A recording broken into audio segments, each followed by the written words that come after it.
이건 조작이야. 도심 맹금류 복원에는 최소 60년 이상 필요해. 옥스퍼드 대학교 회의실에서 한 여성이 논문을 책상에 내던졌습니다. 엘리자베스 그린 박사 30년 경력의 도시생태학자였습니다. 서울 청계천에서 15년 만에 황조롱이가 번식했다는 논문을 본 순간이었죠. 그녀는 이 논문을 조작이라 단정하고 직접 서울로 날아갔습니다. 거짓을 폭로하기 위해서였어요. 하지만 그녀가 새벽 청계천에서 목격한 건 예상과 전혀 달랐습니다. 황조롱이, 수달, 백로가 도심 한복판에서 공존하고 있었거든요. 30년 믿어온 이론이 무너지는 순간 그녀는 선택의 기로에 섰습니다. 대체 서울에서 무슨 일이 일어났는지 지금 바로 알아보겠습니다. 잠깐만요. 혹시 지금 어디서 듣고 계신가요? 구독과 좋아요 미리 눌러주시면 건강하고 행복한 기운 듬뿍 받으실 거예요. 저는 엘리자베스 그린입니다. 옥스퍼드 대학교에서 도시생태학을 가르쳐 온 지 30년이 넘었죠. 그날도 평소처럼 회의실에 앉아 있었습니다. 벽엔 고서들이 빼곡했어요. 융단은 격자무늬였습니다. 창밖엔 가을비가 내리고 있었어요. 책상 위에 논문 한 편이 놓여 있었습니다. 서울 청계천 생태 복원 성과를 다룬 논문이었어요.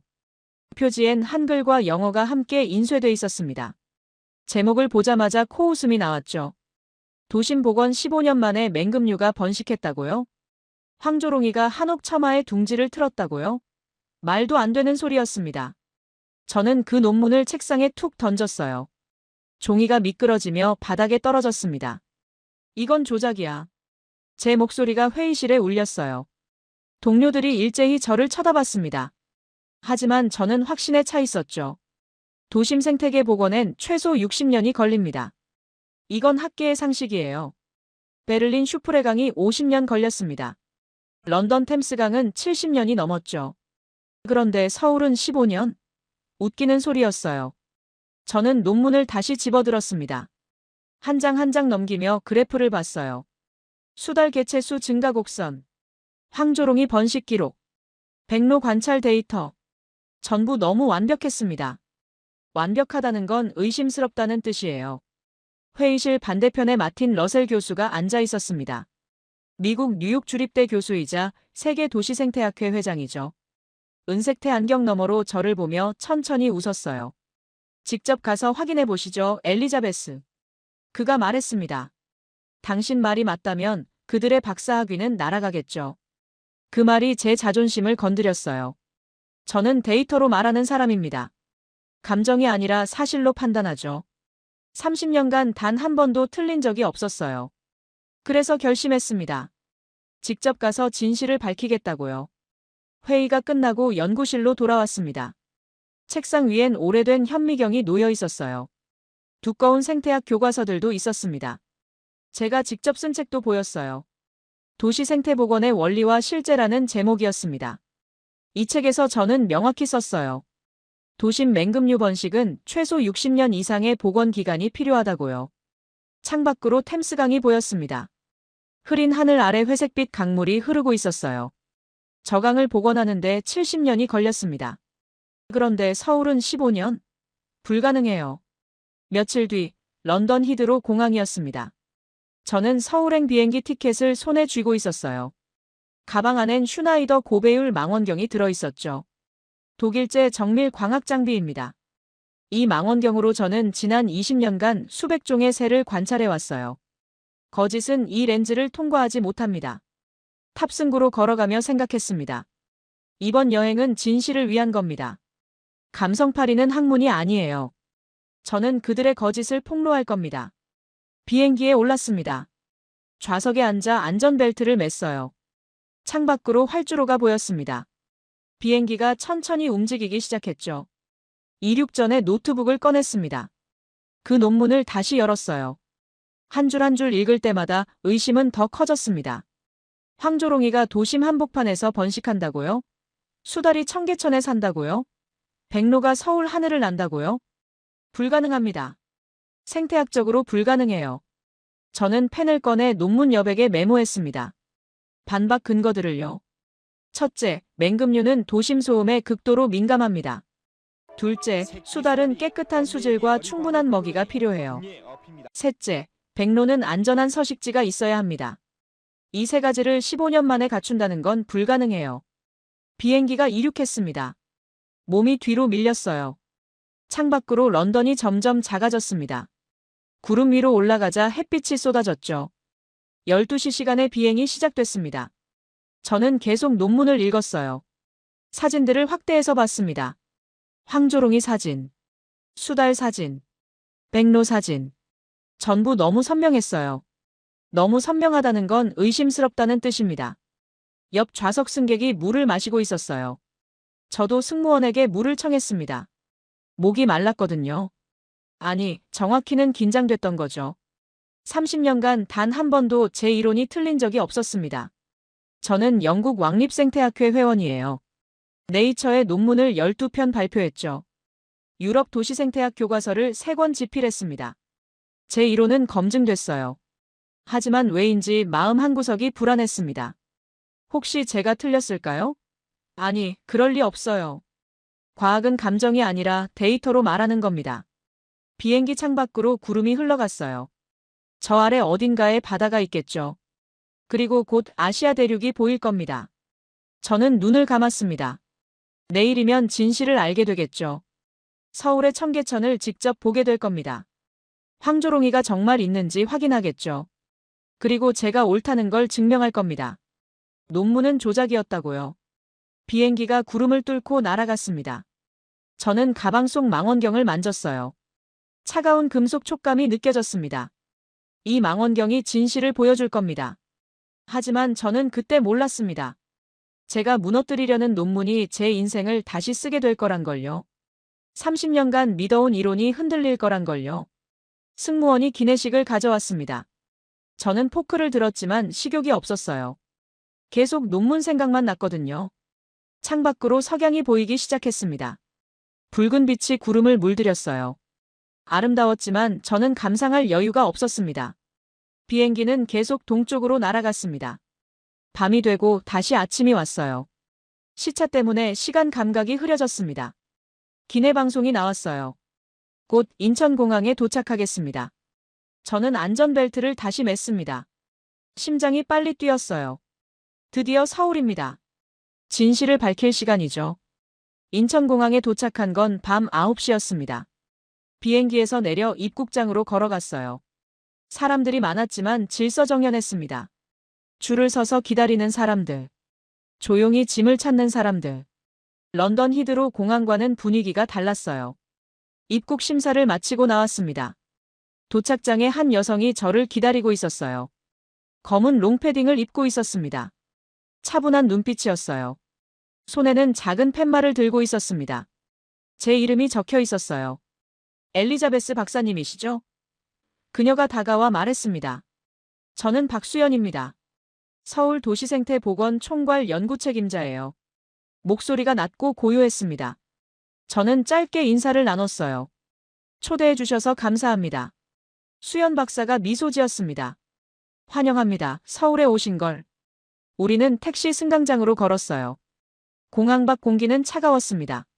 11월의 서울이었죠. 택시를 잡아 타고 도심으로 향했습니다. 창밖으로 도시 풍경이 흘러갔어요. 높은 빌딩들, LED 간판들, 넓은 도로들, 불빛이 반짝였습니다. 차들이 질서 있게 달렸어요. 그런데 이상했습니다. 사람이 이렇게 많은데 왜 이렇게 조용한 거죠? 런던이나 뉴욕 같았다면 달랐을 겁니다. 경적 소리가 끊이지 않았을 거예요. 고함이 들렸을 겁니다. 술 취한 사람들이 넘쳐났겠죠. 하지만 서울은 달랐어요. 거리는 깨끗했습니다. 사람들은 질서 있게 걸었어요. 밤인데도 불안한 느낌이 전혀 없었습니다. 택시 기사님이 라디오를 틀었어요. 조용한 음악이 흘러나왔습니다. 창밖으로 한강이 보였어요. 다리 위에 불빛이 강물에 반사돼 반짝였죠. 저기가 한강이에요. 수연 박사가 말했습니다. 청계천은 내일 아침에 보시게 될 거예요. 저는 고개를 끄덕였어요. 한강은 넓고 고요했습니다. 강변에 사람들이 걷고 있었어요. 밤 9시가 넘었는데도요. 택시가 작은 골목 앞에 멈췄습니다. 여기서 저녁 먹고 가시죠. 수연 박사가 차에서 내렸어요. 저도 따라 내렸습니다. 골목은 좁았지만 깨끗했어요. 양옆으로 작은 가게들이 늘어서 있었습니다. 2층에 조그마한 간판이 보였어요. 가정식 비빔밥 전문점이라고 쓰여 있었죠. 계단을 올라갔습니다. 문을 열자 따뜻한 공기가 밀려왔어요. 식당 안은 아늑했습니다. 나무 테이블 5개, 한지로 만든 조명, 벽에 걸린 서예 작품. 손님은 저희 말고 한 팀 더 있었어요. 주인 할머니가 반갑게 맞아주셨습니다. 어서 오세요. 수연 박사가 자리에 앉으며 주문했어요. 비빔밥 2개 주세요. 저는 주변을 둘러봤습니다. 식당은 소박했지만 정갈했어요. 테이블 위엔 물컵과 젓가락이 가지런히 놓여 있었습니다. 잠시 후 접시가 나왔습니다. 도자기 그릇에 밥이 담겨 있었어요. 그 위에 나물들이 정갈하게 놓여 있었습니다. 시금치, 숙주, 당근, 고사리, 도라지. 색깔이 선명했어요. 초록, 노랑, 갈색, 하양. 가운데엔 고추장 한 덩이. 계란 프라이 하나가 얹어져 있었습니다. 저는 젓가락을 들었어요. 처음엔 어떻게 먹는지 몰랐습니다. 수연 박사가 보여줬죠. 이렇게 비벼서 드세요. 그녀가 숟가락으로 재료들을 섞기 시작했어요. 저도 따라했습니다. 재료들이 섞이며 고추장이 밥에 스며들었어요. 색깔이 점점 붉어졌습니다. 한 입 떠서 입에 넣었어요. 순간 맛이 입안에 퍼졌습니다. 고소한 참기름, 달콤한 당근, 매콤한 고추장, 쫄깃한 밥. 모든 재료가 따로 놀지 않았어요. 하나로 어우러졌습니다.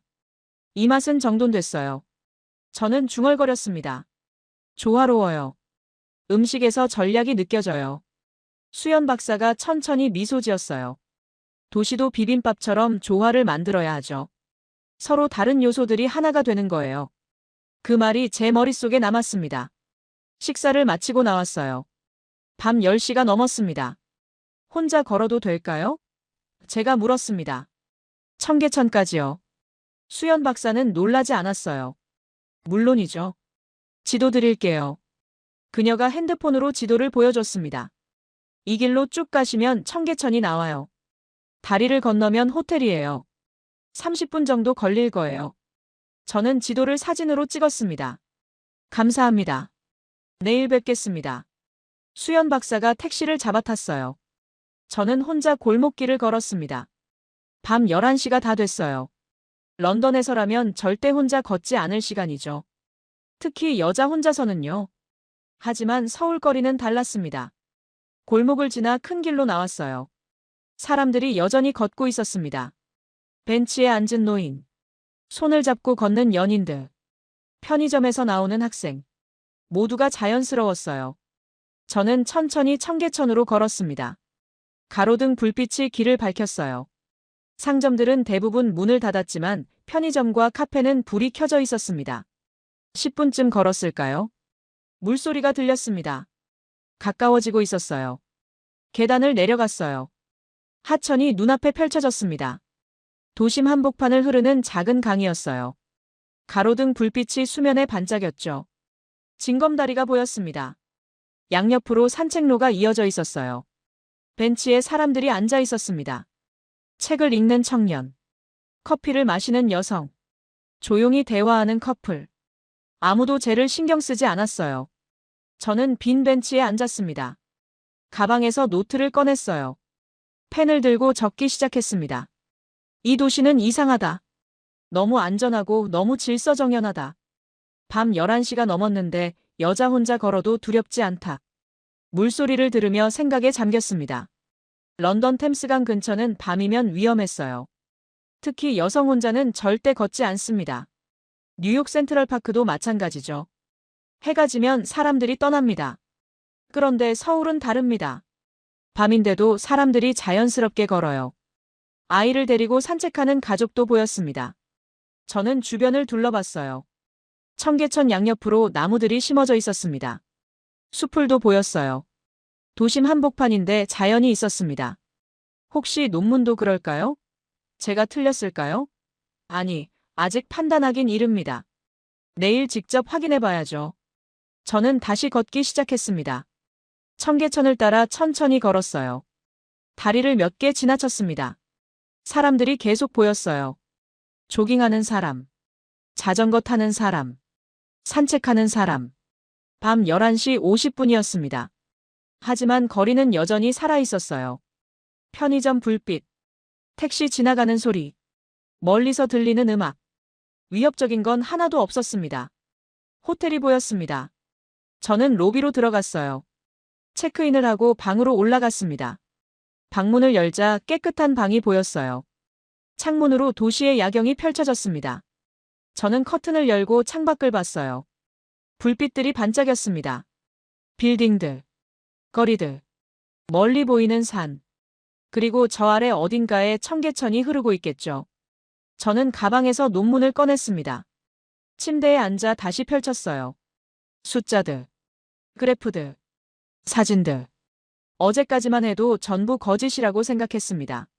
하지만 오늘 밤 이 도시를 걸으며 느꼈어요. 뭔가 다르다는 걸요. 이 도시엔 제가 모르는 무언가가 있습니다. 비빔밥의 조화처럼요. 야간 치안의 안정감처럼요. 저는 논문을 천천히 덮었습니다. 내일 새벽 직접 확인할 겁니다. 황조롱이가 정말 있는지요. 수달이 정말 사는지요. 창밖으로 찬바람이 들어왔습니다. 저는 창문을 닫고 침대에 누웠어요. 눈을 감았지만 잠이 오지 않았습니다. 계속 생각났거든요. 고요한 밤거리가요. 수연 박사의 말이요. 도시도 비빔밥처럼 조화를 만들어야 하죠. 알람이 울렸습니다. 새벽 4시 50분이었어요. 저는 잠에서 깨어 창밖을 봤습니다. 아직 어두웠어요. 거리는 조용했습니다. 별이 보였어요. 서둘러 옷을 입었습니다. 두꺼운 코트, 목도리, 장갑. 11월 서울의 새벽은 추웠거든요. 가방에 망원경을 넣고 방을 나섰습니다. 호텔 로비로 내려갔어요. 수연 박사가 이미 도착해 있었습니다. 등에 큼직한 배낭을 메고 있었어요.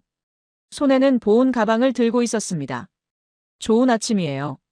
그녀의 목소리는 여전히 차분했습니다. 좋은 아침입니다.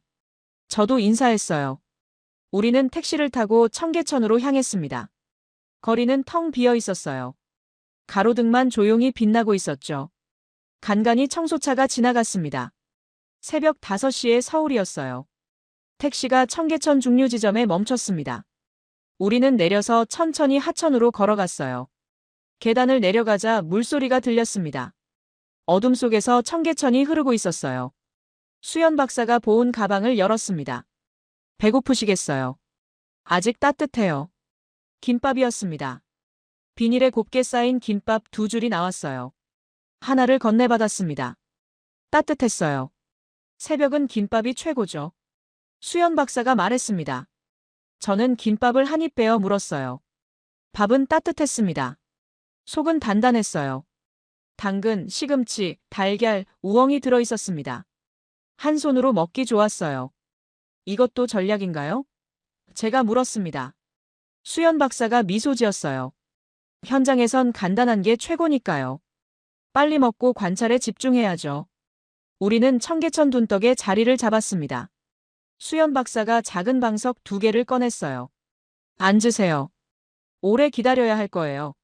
저도 망원경을 꺼냈습니다. 삼각대를 설치했어요. 렌즈를 조정했습니다. 수연 박사도 자신의 망원경을 세팅했어요. 우리는 말없이 하늘을 봤습니다. 새벽 공기가 차가웠어요. 숨을 쉴 때마다 입에서 하얀 김이 났죠. 손이 시렸지만 장갑을 벗었습니다. 망원경을 조작하려면 맨손이 필요했거든요. 시간이 천천히 흘렀어요. 5시 30분, 40분, 50분. 하늘이 조금씩 밝아지기 시작했습니다. 어둠이 물러갔어요. 회색빛이 퍼졌습니다. 오전 6시였습니다. 수연 박사가 작은 노트를 꺼냈어요. 뭔가 적기 시작했습니다. 매일 기록하세요? 제가 물었습니다. 네, 20년째요. 그녀가 대답했어요. 20년. 그 말에 저는 놀랐습니다. 20년간 매일 새벽에 나와서 관찰했다는 뜻이죠. 오전 6시 22분이었습니다. 갑자기 수연 박사가 손을 들었어요. 말없이 한 방향을 가리켰습니다. 저는 그쪽을 봤어요. 한옥 처마 근처였습니다. 청계천 옆에 복원된 한옥 건물이 있었어요. 그 처마 아래 무언가 날아들고 있었습니다. 날개를 펴고 있었어요. 천천히 하강하는 모습이었습니다. 저는 망원경을 그쪽으로 돌렸습니다. 렌즈를 통해 보이는 건 선명했어요. 갈색 깃털, 날카로운 부리, 노란 다리, 검은 점무늬가 있는 날개. 황조롱이었습니다. 진짜 황조롱이었어요. 오마이갓, 제 입에서 저절로 나온 말이었습니다. 저건 진짜예요. 손이 떨렸어요. 망원경이 흔들렸습니다. 저는 심호흡을 하고 다시 초점을 맞췄어요. 황조롱이가 처마 아래 둥지로 들어갔습니다. 그리고 고개를 내밀며 주변을 살폈어요. 부리에 뭔가 물려 있었습니다. 먹이었어요. 새끼가 있어요. 수연 박사가 조용히 말했습니다. 5마리요. 저는 더 자세히 봤어요. 둥지 안쪽에 작은 솜털 덩어리들이 보였습니다. 새끼 황조롱이들이었어요. 어미가 먹이를 나눠주고 있었습니다. 5분이 지났습니다. 황조롱이가 다시 날아올랐어요. 하늘로 높이 올라가더니 선회하기 시작했습니다. 사냥을 하는 거였죠. 그때였습니다. 물가 근처에서 뭔가 움직였어요. 숲을 사이에 갈색 털 하나가 보였습니다. 저는 망원경을 그쪽으로 돌렸어요. 수달이었습니다. 작은 머리, 둥근 귀, 젖은 털. 물에서 막 나온 듯 털이 반짝였어요. 수달이 고개를 내밀며 주변을 살폈습니다. 그리고 천천히 물속으로 들어갔어요. 물결이 작게 일었죠. 잠수하는 모습이 보였습니다. 저는 손에 들고 있던 김밥을 떨어뜨렸습니다. 너무 놀라서요. 김밥이 땅에 굴렀지만 신경 쓰이지 않았어요. 망원경으로 본 장면은 너무도 선명했습니다. 도시 한복판에 생명이 살고 있었어요. 황조롱이가 번식하고 있었습니다. 수달이 사냥하고 있었어요. 저기도 보세요. 수연 박사가 다른 방향을 가리켰습니다. 조금 더 위쪽이었어요. 나무 위였습니다. 하얀 새 한 마리가 앉아 있었어요. 백로였습니다. 긴 목, 하얀 깃털, 노란 부리. 백로가 날개를 천천히 펴더니 하늘로 날아올랐습니다. 우아한 비행이었어요. 날개가 햇빛에 반짝였습니다. 저는 그 자리에 얼어붙었어요. 황조롱이, 수달, 백로. 세 종류의 생명이 한 공간에 공존하고 있었습니다. 그것도 도심 한복판에서요. 이게 어떻게 말이 나오지 않았습니다. 수연 박사가 조용히 말했습니다. 이 모든 건 설계된 결과예요. 우연이 아니죠. 15년간 매일 관찰하고 조정하고 보완했어요. 저는 망원경에서 눈을 떼지 못했어요. 유럽은 왜 못했을까요? 베를린은 50년 걸렸습니다. 런던은 70년이 넘었어요. 하지만 이곳은 15년 만에 해냈습니다. 어떻게 이게 가능하죠? 제가 물었습니다. 목소리가 떨렸어요. 수연 박사가 배낭에서 두꺼운 파일을 꺼냈습니다. 내일 시청에서 보여드릴게요. 오늘은 그냥 보기만 하세요. 황조롱이가 다시 날아왔습니다. 이번엔 부리에 작은 쥐를 물고 있었어요. 새끼들을 위한 먹이였습니다. 둥지로 들어가는 모습이 다시 보였죠. 시간이 흘렀습니다. 7시가 됐어요. 해가 완전히 떠올랐습니다. 청계천물이 금빛으로 반짝였어요. 주변이 밝아지자 더 많은 것이 보였습니다. 나무들, 수풀들, 징검다리들, 그리고 그 사이를 오가는 생명들. 새들이 날아다녔어요. 참새, 직박구리, 까치, 물고기도 보였습니다. 청계천 물속을 헤엄치는 작은 물고기들이요. 저는 속으로 되물었습니다. 제가 틀렸을까요? 30년간 가르쳐온 이론이 틀렸을까요? 하지만 눈앞의 현실은 달랐습니다. 서울은 15년 만에 해냈어요. 새벽 공기가 점점 따뜻해졌습니다. 해가 높이 떠올랐어요. 사람들이 나타나기 시작했습니다. 출근하는 사람들, 조깅하는 사람들, 산책하는 노인들. 하지만 아무도 황조롱이를 신경 쓰지 않았어요. 너무 자연스러웠거든요. 이 도시 사람들에겐 일상이었습니다. 저는 떨어뜨린 김밥을 주워 먹었어요. 흙이 묻었지만 상관없었습니다. 식었지만 여전히 맛있었어요. 오전 7시 30분이었습니다. 수연 박사가 일어섰어요. 가시죠. 오늘은 이 정도면 충분해요. 저는 천천히 일어났습니다. 다리가 저렸지만 신경 쓰이지 않았어요. 머릿속이 복잡했거든요. 망원경을 정리하며 다시 한번 하늘을 봤습니다. 황조롱이가 여전히 날고 있었어요. 도심 위를 자유롭게 비행하고 있었습니다. 택시로 돌아가는 길 저는 창밖을 봤어요. 청계천이 점점 멀어졌습니다. 하지만 제 머릿속엔 여전히 황조롱이가 날고 있었어요. 호텔에 도착했습니다. 내일 아침 9시에 시청에서 뵙겠습니다. 수연 박사가 말했어요. 설계도를 보여드릴게요. 저는 방으로 돌아와 침대에 주저앉았습니다. 가방에서 논문을 꺼냈어요. 다시 읽기 시작했습니다. 이번엔 달랐어요. 숫자들이 거짓말처럼 느껴지지 않았습니다. 사진들도 조작처럼 보이지 않았어요. 그래프들이 진실을 말하고 있었습니다. 저는 노트를 펼쳤어요. 펜을 들고 적기 시작했습니다. 오전 6시 22분 황조롱이 목격. 오전 6시 30분 수달 목격. 오전 6시 35분 백로 목격. 손이 떨렸어요. 제가 목격한 건 현실이었습니다. 조작이 아니었어요. 서울은 정말로 해냈습니다. 저는 창밖을 봤어요. 도시가 보였습니다. 빌딩들, 거리들, 그리고 저 아래 어딘가의 청계천. 저는 처음으로 깨달았습니다. 이 도시에선 사람과 자연이 함께 살고 있다는 걸요. 그리고 제가 틀렸을 수도 있다는 걸요. 다음 날 아침 9시였습니다. 저는 서울시청 앞에 서 있었어요. 회색 빌딩이 하늘을 향해 솟아 있었습니다. 유리창이 아침 햇살을 반사하며 반짝였죠. 수연 박사가 로비에서 저를 기다리고 있었어요. 잘 주무셨어요? 그녀가 물었습니다. 저는 고개를 저었어요. 잠을 못 잤어요. 계속 생각났거든요. 우리는 엘리베이터를 타고 7층으로 올라갔어요. 도시생태보건팀 사무실이었습니다. 문을 열자 넓은 회의실이 보였어요. 벽면에는 대형 모니터가 걸려 있었습니다. 앉으세요. 수연 박사가 의자를 권했어요. 저는 창가 자리에 앉았습니다. 창밖으로 서울 시내가 내려다 보였어요. 수연 박사가 노트북을 켰습니다. 모니터에 이미지가 떠올랐어요. 청계천 설계도였습니다. 제 눈이 커졌어요. 이건 단순한 하천 정비 도면이 아니었습니다. 여울의 위치가 정밀하게 표시돼 있었어요. 수심도 있었습니다. 유속도 있었어요. 징검다리 간격도 표시돼 있었습니다. 나무 배치도 있었어요. 숲을 밀도까지 계산돼 있었습니다. 이건 저는 말을 잇지 못했습니다. 그냥 하천 정비가 아니에요. 수연 박사가 고개를 끄덕였어요. 맞아요. 이건 살아있는 도시 복원입니다. 그녀가 레이저 포인터를 들었습니다.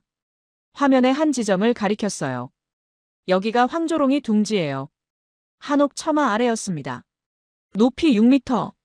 남향. 비바람 피할 수 있는 구조죠. 다음 지점을 가리켰어요. 여기는 수달 서식지입니다.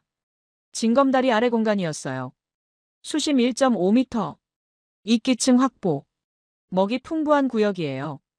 저는 화면에 집중했습니다. 모든 게 계산돼 있었어요. 우연이 아니었습니다. 수연 박사가 다른 파일을 열었어요. 진녹색 바인더 사진이 나타났습니다. 이게 10년간의 데이터예요. 화면에 손글씨 관찰 기록이 떠올랐어요. 날짜, 시간, 온도, 습도, 관찰 내용. 빼곡한 글씨들이 페이지를 가득 채우고 있었습니다. 매일 오전 5시 12분. 수연 박사가 말했습니다. 황조롱이 어미가 둥지로 들어오는 시간이에요. 거의 변하지 않았죠. 저는 그중 한 페이지를 확대해서 봤어요. 2015년 4월 7일. 첫 수달 흔적 발견. 징검다리 아래 이끼층 확보. 2016년 5월 14일. 백로 3마리 정착. 모래섬 북단. 손글씨였습니다. 컴퓨터가 아니었어요. 직접 쓴 기록이었습니다. 10년 넘게 매일 새벽에 나가서 관찰했다는 뜻이죠. 매일 기록했다는 뜻이에요. 저는 수연 박사를 쳐다봤습니다. 이건 학문이 아니에요. 목소리가 떨렸어요. 이건 신념이에요. 수연 박사가 조용히 미소 지었습니다. 대답 대신 다른 파일을 열었어요. 설계도가 더 자세하게 나타났습니다. 여기 보세요. 그녀가 화면을 확대했어요. 한옥 처마 구조가 보였습니다. 둥지 설치 가능 구역을 미리 계산했어요. 처마 각도, 바람 방향, 햇빛 노출도까지요. 다음 화면으로 넘어갔어요. 여울 22개의 위치가 표시돼 있었습니다. 각 여울의 수심과 유속이 달라요. 다양한 물고기가 살 수 있게요. 징검다리 26개도 보였어요. 간격이 전부 다릅니다. 수달이 쉬어갈 수 있는 공간이에요. 마지막 화면이었습니다. 하늘에서 내려다본 청계천 전경이었어요. 초록색으로 표시된 구역이 있었습니다. 백로 비행 안전구역이에요. 수연 박사가 설명했습니다. 전선이 없어요. 장애물이 없는 공간이죠. 저는 숨을 멈췄어요. 마치 오래된 성당 건축물을 보는 것 같았습니다. 정교했어요. 아름다웠습니다. 우린 자연을 기다린 게 아니에요. 수연 박사가 말했습니다. 자연이 올 수 있게 초대한 겁니다. 그 말이 제 가슴에 박혔어요. 초대? 그래요, 이건 초대였습니다. 저는 몇 초간 말을 잇지 못했습니다. 화면 속 설계도를 내려다보며 숨을 고르고 있었어요. 손이 차갑게 식었습니다. 당신들은 도시를 설계한 게 아니군요. 제가 천천히 말했습니다. 생명을 위한 무대를 만든 거네요. 수연 박사가 노트북을 닫았어요. 한 가지 더 보여드릴 게 있어요. 그녀가 책장에서 오래된 앨범을 꺼냈습니다. 두꺼운 가죽 표지였어요. 펼치자 오래된 사진들이 나타났습니다. 이건 2003년이에요. 첫 페이지였어요. 청계천이 복개되어 있던 시절의 사진이었습니다. 고가도로가 하천을 덮고 있었어요. 자동차들이 빽빽이 달리고 있었죠. 배기가스가 자욱했습니다. 다음 페이지를 넘겼어요. 이건 복원 직후예요. 콘크리트로 정리된 하천이었습니다. 깨끗했지만 삭막했어요. 생명의 흔적은 없었습니다. 돌만 있었어요. 물만 흘렀습니다. 또 넘겼어요. 3년 후. 나무들이 자라기 시작했습니다.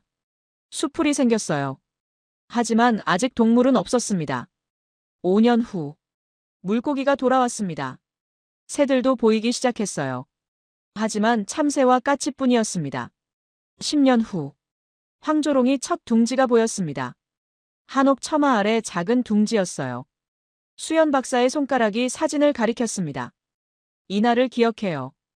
그녀의 목소리가 낮아졌어요. 10년을 기다렸거든요. 15년 후. 어제 제가 본 그 모습이었습니다. 황조롱이, 수달, 백로.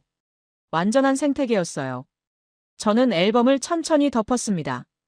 이건 단순한 복원이 아니었어요. 부활이었습니다. 유럽은 왜 못했을까요? 제가 물었습니다. 목소리가 잠겼어요. 수연 박사가 창밖을 봤습니다. 잠시 침묵이 흘렀어요. 아마도 그녀가 천천히 말했어요. 기다렸기 때문일 거예요. 우린 초대했죠. 저는 그 말을 곱씹었습니다. 기다림과 초대. 그 차이였구나. 베를린은 기다렸어요. 자연이 스스로 돌아오길 기다렸죠. 런던도 마찬가지였습니다. 하지만 서울은 달랐어요. 여울을 만들었습니다.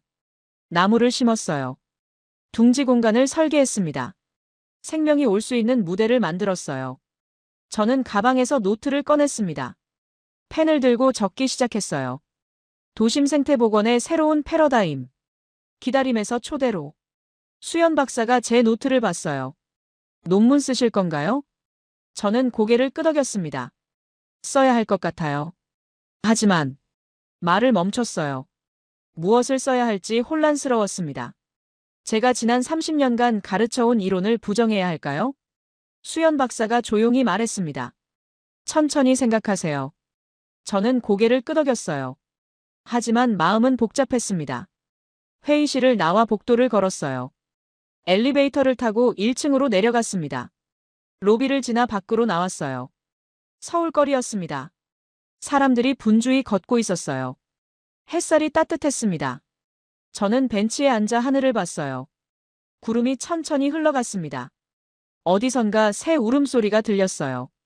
그날 밤 저는 호텔방에서 창밖을 바라봤습니다. 도시 위로 달빛이 떠 있었어요.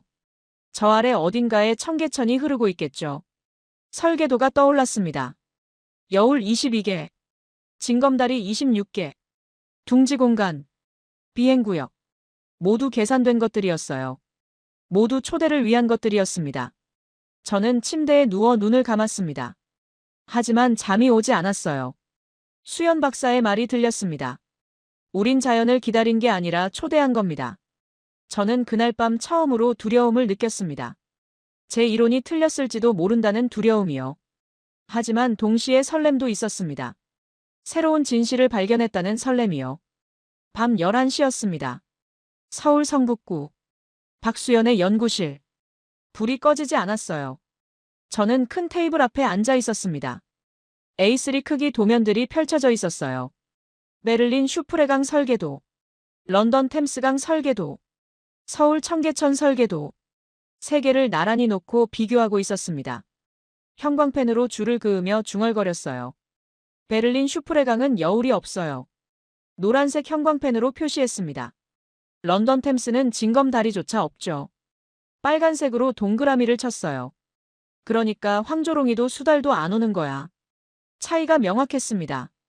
유럽의 설계도는 사람 중심이었어요. 산책로, 자전거 도로, 카페, 벤치. 전부 사람을 위한 공간이었죠. 하지만 서울은 달랐습니다. 생명 중심이었어요. 여울, 숲을, 둥지 공간, 먹이 서식지, 동물들을 위한 설계였습니다. 저는 펜을 놓고 두 손으로 얼굴을 감쌌어요. 30년간 제가 뭘 가르쳐 온 거죠? 틀린 이론을요? 수연 박사가 조용히 문을 열고 들어왔습니다. 아직도 보고 계세요? 그녀가 물었어요. 저는 고개를 들었습니다. 눈이 충혈돼 있었어요. 못 그만두겠어요. 이해가 안 되거든요. 수연 박사가 작은 냉장고로 갔습니다. 보온 용기 하나를 꺼냈어요. 테이블 위에 놓았습니다. 뭐예요? 제가 물었습니다. 열어보세요. 뚜껑을 열었어요. 익숙한 향이 올라왔습니다.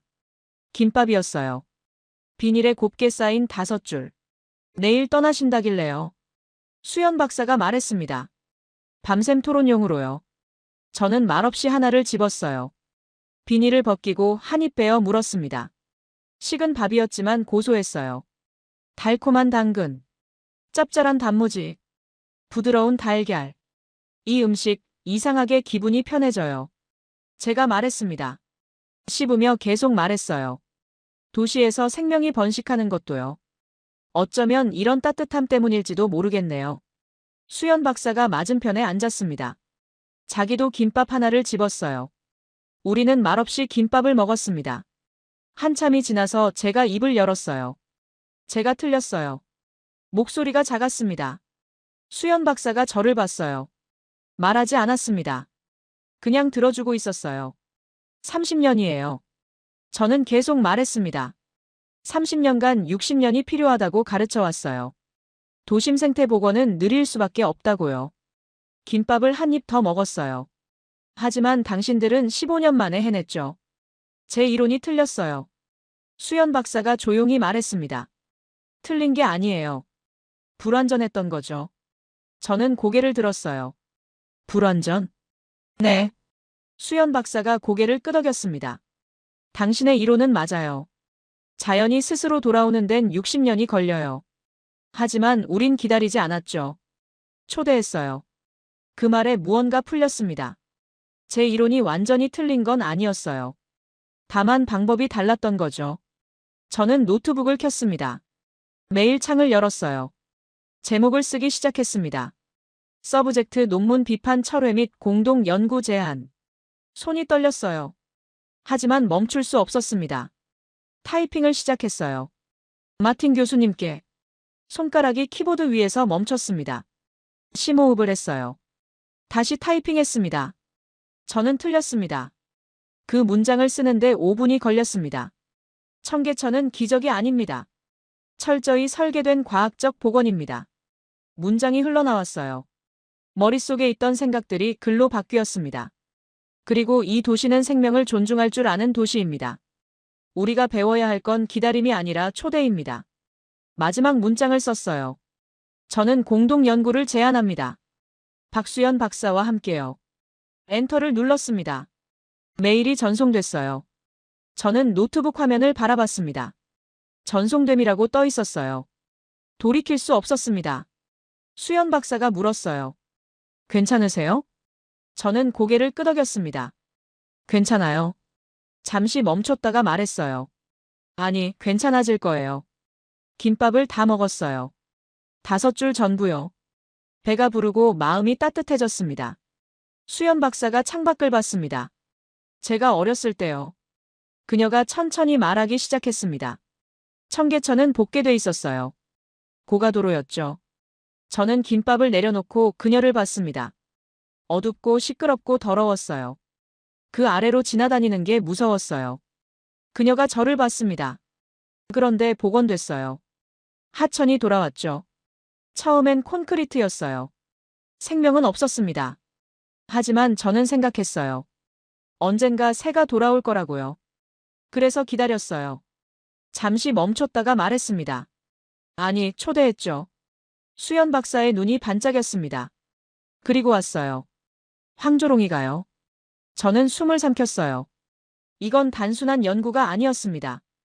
꿈이었어요. 한 사람의 꿈이 도시를 바꾼 거였습니다.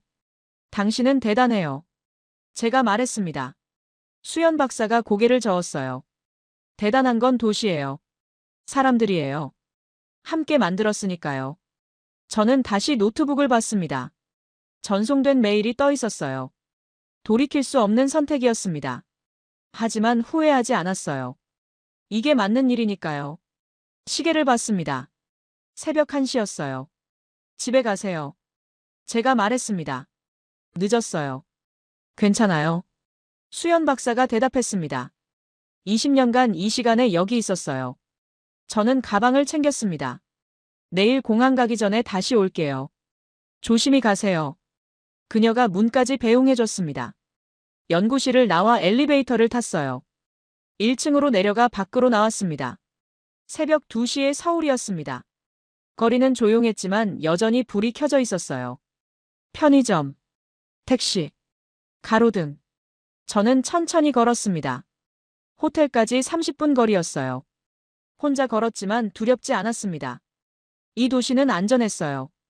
밤에도요. 걸으며 생각했습니다. 김밥의 맛이 아직 입안에 남아 있었어요. 고소하고 따뜻한 맛이요. 그리고 수연 박사의 이야기가 귓가에 맴돌았습니다. 그래서 기다렸어요. 아니, 초대했죠. 저도 초대받았습니다. 이 진실에요. 이 변화예요. 2019년 봄이었습니다. 저는 다시 서울에 와 있었어요. 공동 논문 발표를 위해서였죠. 서울을 떠난 뒤 6개월이 흘렀습니다. 그동안 많은 일이 있었어요. 마틴 교수의 반발도 있었죠. 당신은 학계를 배신했어. 그가 전화로 소리쳤던 게 기억납니다. 30년 경력을 버리는 거야. 하지만 저는 흔들리지 않았어요. 진실은 진실이니까요. 논문 발표 전날 밤이었습니다. 수연 박사와 저는 청계천을 걷고 있었어요. 시간은 밤 11시 40분이었습니다. 시민들이 삼삼오오 남아 있었습니다. 거리는 고요했어요. 멀리서 자전거를 타는 청년들이 보였습니다. 짝을 지어 산책하는 노부부도 있었어요. 혼자 벤치에 앉아 책을 읽는 여성도 보였습니다. 저는 멈춰 섰습니다. 런던에서는요. 천천히 말했어요. 이 시간이면 아무도 걷지 않아요. 수연 박사가 저를 봤습니다. 여성 혼자는 절대요. 제가 계속 말했습니다. 있을 수 없죠. 목소리가 떨렸어요. 이 차이가 뭘까요? 왜 서울은 다를까요? 수연 박사가 고개를 끄덕였습니다. 예전엔 서울도 그랬어요. 80년대, 90년대요. 밤엔 위험했죠. 그녀가 청계천물을 내려다봤어요. 하지만 도시도 생명처럼 회복하니까요.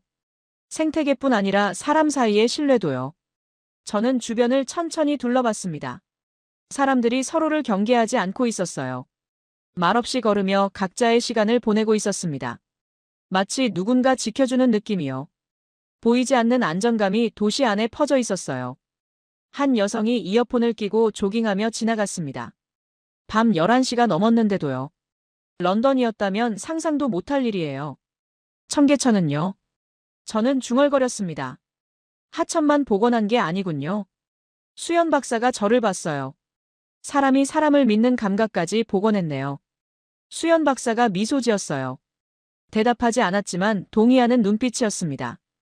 우리는 계속 걸었어요. 징검다리를 건넜습니다. 다리 아래를 지나갔어요. 나무 사이를 걸었습니다. 1시간쯤 걸었을까요? 새벽 1시가 다 됐어요. 하지만 여전히 사람들이 있었습니다. 한 남자가 강아지를 산책시키고 있었어요.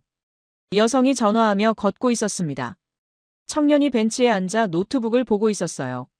모두가 자연스러웠어요. 모두가 안전했어요.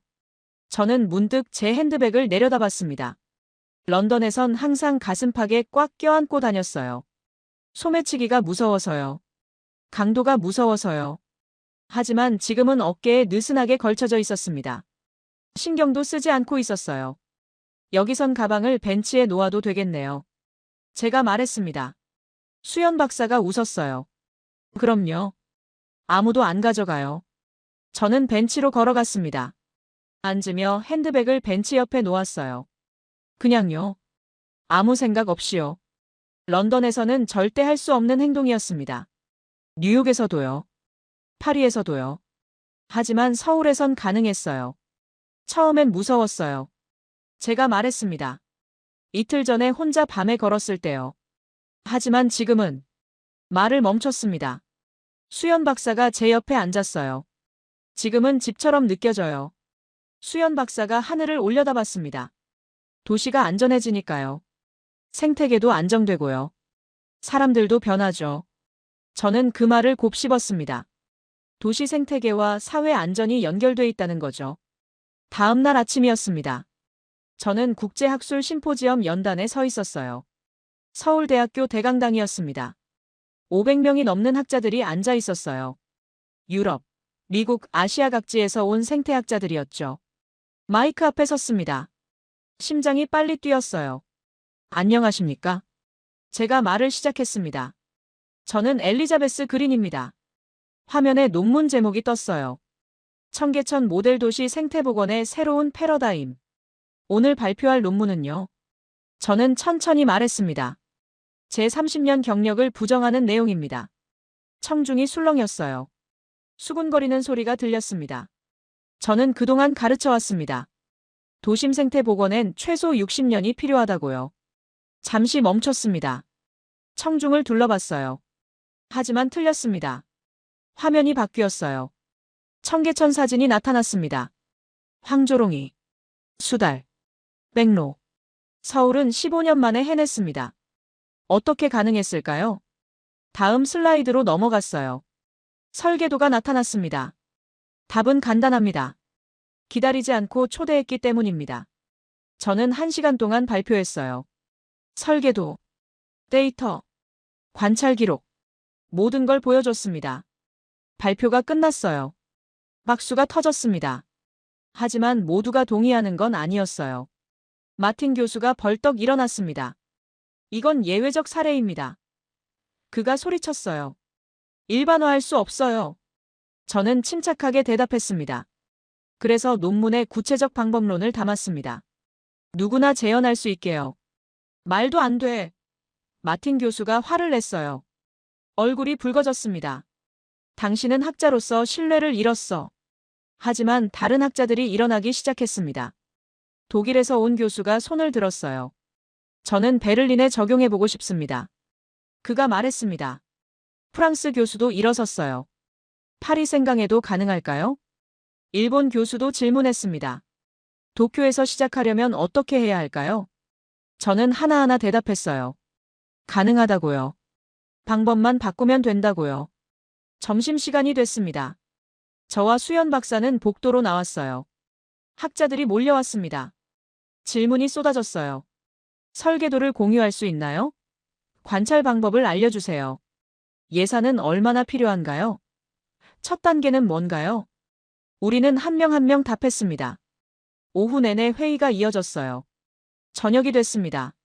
결과가 나왔어요. 유럽연합이 도시 생태정비 가이드라인을 개정하기로 했습니다. 청계천 모델을 기반으로요. 18개 도시가 시범 사업을 시작하기로 했습니다. 베를린, 파리, 런던, 암스테르담, 도쿄, 싱가포르. 저는 수연 박사와 함께 발표장을 나왔어요. 밤이었습니다. 서울의 밤하늘에 별이 보였어요. 해냈네요. 수연 박사가 말했습니다. 저는 고개를 끄덕였어요. 해냈어요. 우리는 다시 청계천으로 갔습니다. 밤 9시였어요. 사람들이 여전히 걷고 있었습니다. 저는 벤치에 앉았어요. 핸드백을 벤치 옆에 놓았습니다. 이젠 자연스러웠어요. 물소리를 들으며 앉아 있었습니다. 수연 박사가 옆에 앉았어요. 우리는 말없이 청계천을 바라봤습니다. 고마워요. 제가 말했습니다. 뭐가요? 수연 박사가 물었어요. 믿어줘서요. 저는 대답했습니다. 제가 바뀔 수 있다고요. 수연 박사가 미소 지었습니다. 당신이 바꾼 거예요. 스스로요. 저는 하늘을 올려다봤습니다. 별이 반짝이고 있었어요. 도시 불빛 사이로요. 세계가 바뀌기 시작했습니다. 오늘부터요. 2021년 3월이었습니다. 3년 만에 서울에 왔어요. 인천공항 도착장에 수연 박사와 소녀가 서 있었습니다. 막하은이었어요. 12살이 됐습니다. 엘리자베스 선생님. 하은이 손을 흔들었어요. 새끼들 오늘 날아요. 우리는 바로 청계천으로 갔습니다. 새벽 5시였어요. 둔덕에 앉아 망원경을 세팅했습니다. 하은이 김밥을 꺼냈어요. 엄마가 싸주셨어요. 익숙한 맛이었습니다. 6시가 됐습니다. 어미 황조롱이가 둥지에서 나와 처마를 툭툭 두드렸어요. 새끼들에게 신호를 보내는 거였습니다. 새끼 한 마리가 둥지 가장자리로 나왔어요. 온몸이 떨리고 있었습니다. 어미가 하늘로 날아올랐어요. 3미터쯤 떨어진 곳에서 맴돌았습니다. 새끼가 날개를 펼쳤어요.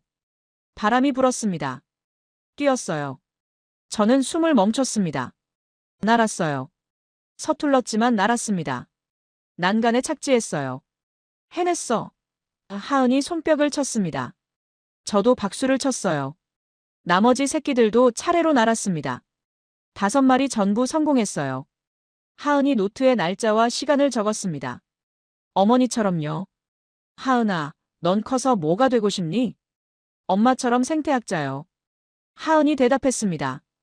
도시를 살리는 사람이요. 눈시울이 뜨거워졌습니다. 황조롱이 가족이 함께 날고 있었습니다.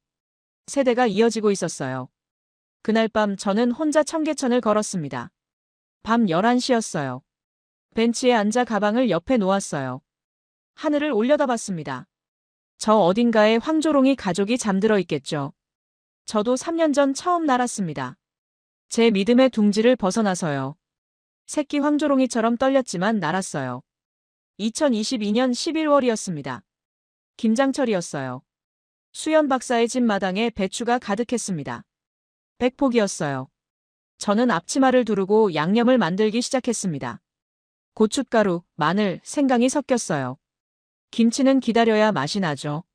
수연 박사가 말했습니다. 자연도 마찬가지예요. 저는 고개를 끄덕였어요. 오후 내내 배추에 양념을 발랐습니다. 천천히 익숙해졌어요. 1포기, 2포기, 3포기. 해가 기울었습니다. 김치통에 담았어요. 저녁에 비빔밥을 먹었습니다. 처음 만났을 때처럼요. 재료들을 섞으며 생각했습니다. 이 음식처럼 섞여야 하는구나. 식사 후 마당으로 나왔어요. 김치통을 덮으며 수연 박사가 말했습니다. 이제 기다려야 해요.